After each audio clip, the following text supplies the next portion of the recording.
আজকে আমি তোমাদেরকে আমার একজন স্টুডেন্টসের সঙ্গে দেখা করাবো যে 1 মাস আগে এই ব্যাচে পড়তে এসেছে।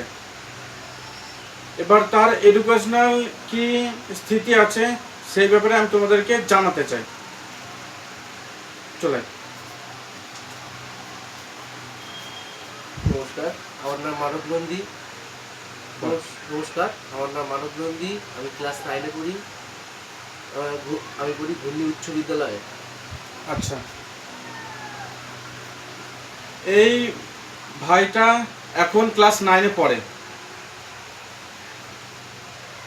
এবার তুই আমাকে বল, তুই যখন এই ব্যাচে ভর্তি হয়েছিলিস তুই কি তোর মায়ের বাবার নাম ইংরেজিতে লিখতে পারতিস?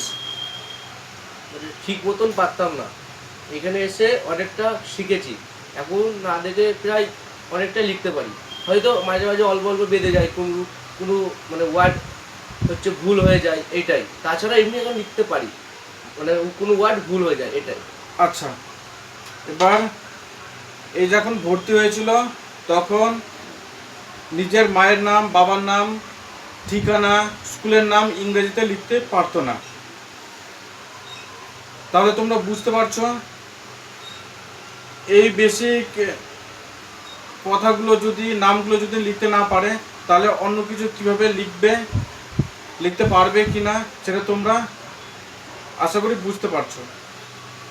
এবার তুই বল যে তুই ক্লাস 5 থেকে 8 পর্যন্ত কারোর কাছে ইংরেজি আলাদা পড়তিস? না, মানে ইংরেজি বিষয়টা আমি কারোর কাছে আলাদা করতাম না। আচ্ছা, তাহলে আর্টস আলাদা ছিল, সায়েন্স আলাদা ছিল, তাই তো? না, সায়েন্সও আলাদা ছিল না। বলতে গেলে আমার বাড়ির হচ্ছে আর্থিক অবস্থা খুব খারাপ, এই জন্য আমাকে ক্লাস 5 থেকে 8 অবধি একটা স্যার ম্যাডামের কাছে মানে দিয়েছিল, একটা ম্যামের কাছেই দিয়েছিল আমাকে পড়ার জন্য প্রাইভেট। দিয়ে তারপর ক্লাস 9 ওঠার পর এখন আমাকে 3টে স্যার ম্যাডামের কাছে পড়ায় বাইরে। ঠিক আছে, তাহলে ওর কথা এ একজনের কাছে পড়তো। এবার তোমাদেরকে আমি শুরু থেকেই বলে আসছি যে ইংরাজি সাবজেক্টের জন্য আলাদা টিচার নিয়ে নেবে যদি তোমরা অ্যাফোর্ড করতে পারো, যদি তোমাদের আর্থিক অবস্থা ভালো হয় তবে। এবার যারা অল সাবজেক্ট পড়ায় তারাও ইংরাজি কিছুটা পড়ায়, ইংরাজি শিখিয়ে দেয়, কিন্তু এর পরিস্থিতি এতটাই, এডুকেশনের অবস্থা এতটাই খারাপ ছিল যে নিজের বাবার নামটাও ইংরেজিতে লিখতে পারতো না। তাহলে তুই আমাকে বল, দর্শকদের বল যে ওই ম্যাডাম ইংরেজি কি পড়াতেন? ইংরেজি কোনোদিন ইংরেজি টেক্সট বুক তো পড়াতো? তো ম্যাডাম, যে ম্যাডামের কাছে অল সাবজেক্ট পড়তিস? ও হ্যাঁ হ্যাঁ হ্যাঁ, মানে ওই ম্যাডাম হচ্ছে মানে শুধু ওই টেক্সটটা পড়াতো, মানে কোনো রকম টেক্সটটা পড়াতো, আর তাছাড়া মানে ইংরেজির দিকে বেশি হচ্ছে ধ্যান জ্ঞান দিত না। গ্রামার করাতো না? না, মানে ইংরেজি বিষয়টার দিকে বেশি ধ্যান জ্ঞান দিত না, শুধু টেক্সটটা হয়তো পড়াতো, আর যা প্রশ্ন থাকতো টেক্সটে ওইগুলো করাতো। আচ্ছা, তো ওই ম্যাডাম কোনোদিন জিজ্ঞাসা করেনি যে তুই মায়ের নাম পারিস নাকি বাবার নাম পারিস নাকি? না, ওই ম্যাডাম কোনোদিন জিজ্ঞাসা করিনি। ওই ম্যাডাম শুধু একটা কথাই বলতো যে আমি লিখে দিচ্ছি, তুই বাড়ির থেকে ওটা প্র্যাকটিস করে আসবি। এবার একজন যদি জিনিসটা যদি ভালো করে বিষয়টা ভালো করে যদি না বুঝে দেয়, তাহলে সেই জিনিসটা আমি কী করে বুঝবো, সেটা হচ্ছে আমার বক্তব্য। আচ্ছা, তাহলে নিজের মতন নোটস লিখে দিতেন আর নিজের মতন বুঝে দিতেন। অবশ্যই। এবার স্টুডেন্টস ওটা বুঝতে পারছে কি না পারছে সেটা জিজ্ঞাসা করতেন না? না না, ওটা করতেন না, শুধু উনি নোটস লিখতে দিতেন। আচ্ছা, ম্যাডাম যা করে দিতেন সেগুলো তোদেরকে লিখে দিতে হতো? হ্যাঁ, একদম। আচ্ছা, তাহলে যদি কোনো নতুন নতুন স্টুডেন্টস আসে তাকে জিজ্ঞাসা করতে হয় যে সে কি কি পারে, তাকে পরীক্ষা করে নিতে হয়, তারপরে সেই অনুযায়ী তাকে শেখানো শুরু করতে হবে।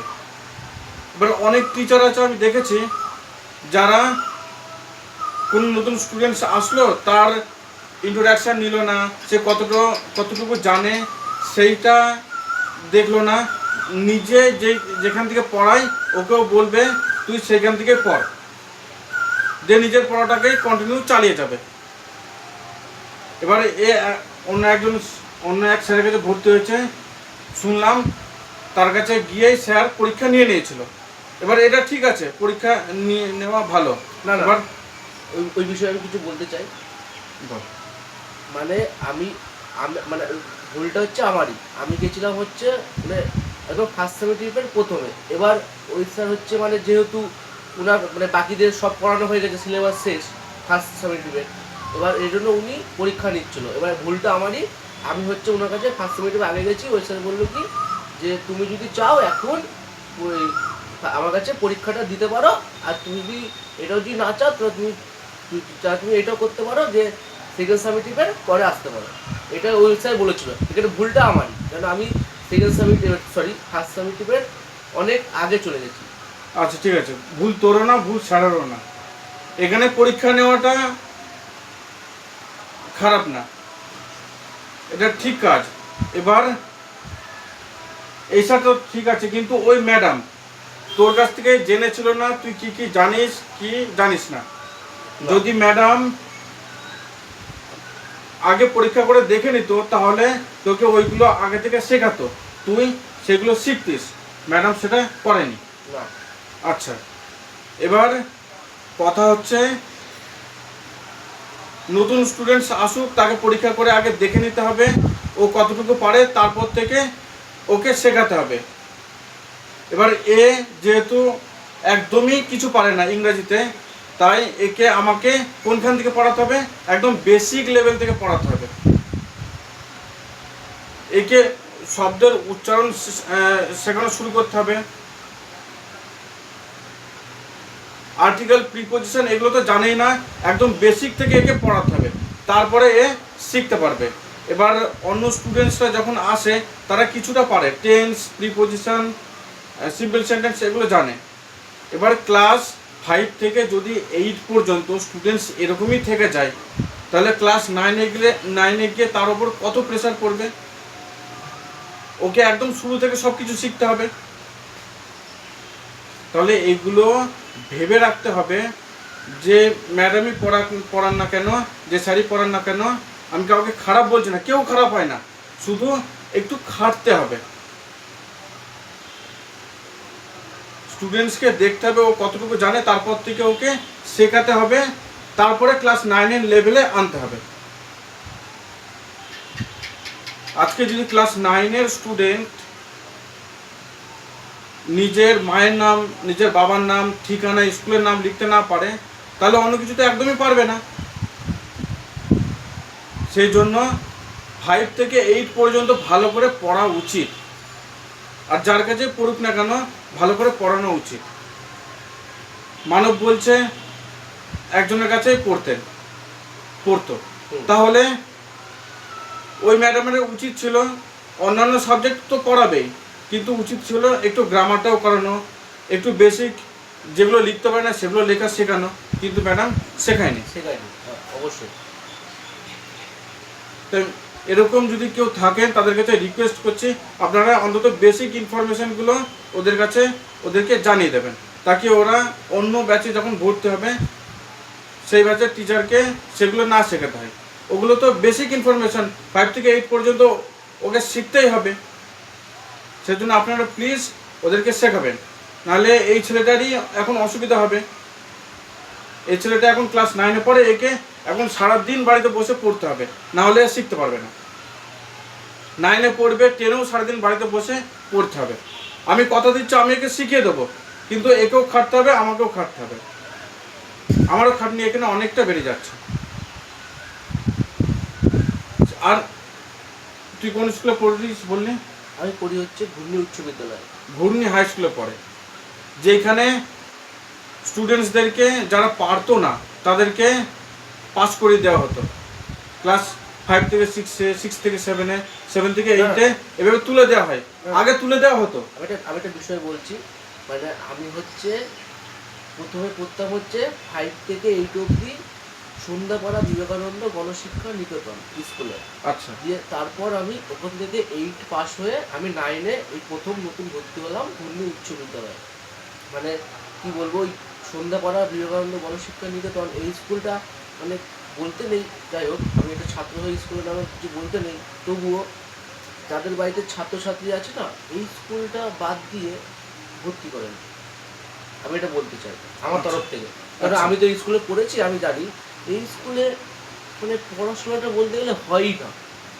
মানে মানে স্কুল খোলার টাইম হচ্ছে 11:30, মানে সরি 10:30, সেখানে স্কুল করে 11:30।